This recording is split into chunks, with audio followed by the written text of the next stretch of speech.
రబీ పంటలు చేతికొచ్చే సమయం ఇది. సాధారణంగా రైతులు పంట దిగుబడులను తీసుకున్న తర్వాత చేలల్లో మిగిలే పంట వ్యర్థాలను తగలబెడుతూ ఉంటారు. ఇలా తగలబెట్టడం వల్ల వాతావరణం కలుషితమవడమే కాదు, ఆ నేలల్లో ఉన్న జీవరాశి నశించిపోతుంది. దీనివల్ల తరువాత వేయబోయే పంటలకు పరోక్ష నష్టం జరుగుతుంది. అలా కాక ఆ వ్యర్థాలను అర్థవంతంగా వాడుకునే అవకాశముంది.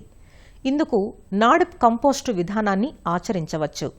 ముఖ్యంగా మొక్కజొన్న, పెసర, మినుము వంటి అన్ని రకాల పంట వ్యర్థాలు, కలుపు మొక్కలు, పొలాల్లో మిగిలిన చెత్తా చెదారంతో విలువైన నాడప్ కంపోస్ట్ను తయారు చేసుకుని వినియోగిస్తే భూమిలో సత్తువ పెంపొందుతుంది.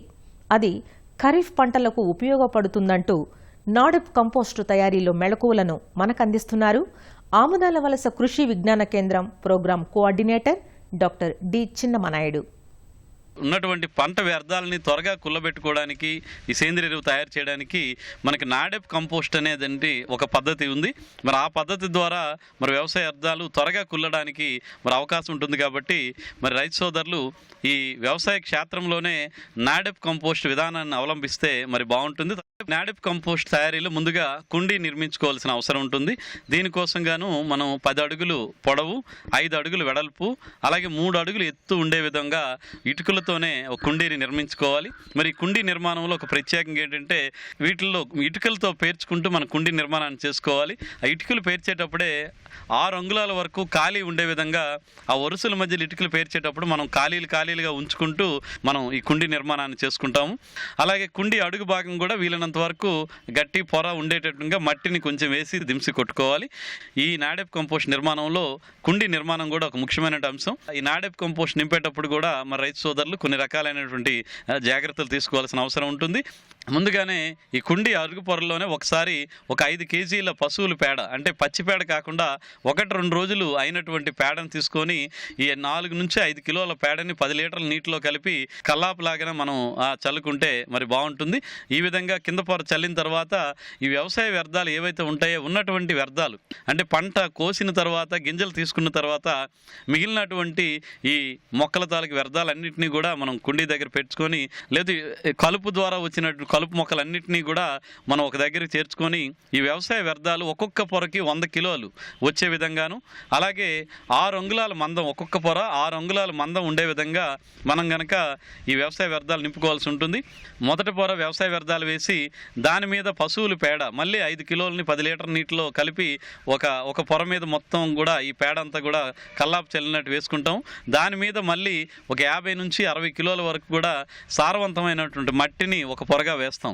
ఇలాంటి వరుసల్ని మనం ఈ నాడప్ కంపోస్ట్లో సుమారు 10 నుంచి 14 వరకు కూడా మరి వేసుకోవాల్సిన అవసరం ఉంటుంది. ఈ విధంగా వరుసలుగా నింపి పై వరుసలో మనం మట్టిని ఒక 2 ఇంచీల దరసల్లో మట్టి వేసి పేడ మట్టి కలిపి కనుక మనం పైన అలికినట్టు కనుక చేసుకోవాల్సి ఉంటుంది. ఈ విధంగా చేసుకొని మధ్యలో మనం కట్టెతో కనుక చిన్న రంధ్రాలు చేస్తే కనుక మనకు ఒక 3 నుంచి 4 రోజుల్లో ఈ వ్యవసాయ వ్యర్థాలు వరుసలన్నీ కూడా కిందకి మరలా ఒక అడుగు వరకు కూడా కిందకి దిగిపోతాయి. మరలా మిగిలినటువంటి వ్యవసాయ వ్యర్థాలు ఏవైనా ఉంటే ఇదే విధంగా మన పంట తాలూకు అవశేషాలు, వ్యవసాయ వ్యర్థాలు, మళ్ళీ పేడ నీరు, మళ్ళీ మట్టి వేసి మనం నింపుకోవడానికి అవకాశం ఉంటుంది. మనం ప్రతి 2-3 రోజులకు ఒకసారి మనం నీరు చిలకరిస్తూ పోతూ ఉంటే ఈ వేసినటువంటి వ్యవసాయ వ్యర్థాలన్నీ కూడా నెమ్మదిగా కుల్లడం ప్రారంభమవుతూ ఉంటుంది. ఎప్పుడైతే కుల్లడం ప్రారంభమవుతుందో ఈ సూక్ష్మజీవులకి మనం వేసినటువంటి పేడ నీరంతా కూడా ఆహారంగా ఉపయోగపడుతుంది. ఈ విధంగా మనం పేడ సూక్ష్మజీవులకు ఆహారంగా రావడం వల్ల ఈ పంట వ్యర్థాలని త్వరగా కుల్లింపజేయడానికి సూక్ష్మజీవులు అవి ప్రయత్నం చేస్తూ ఉంటాయి.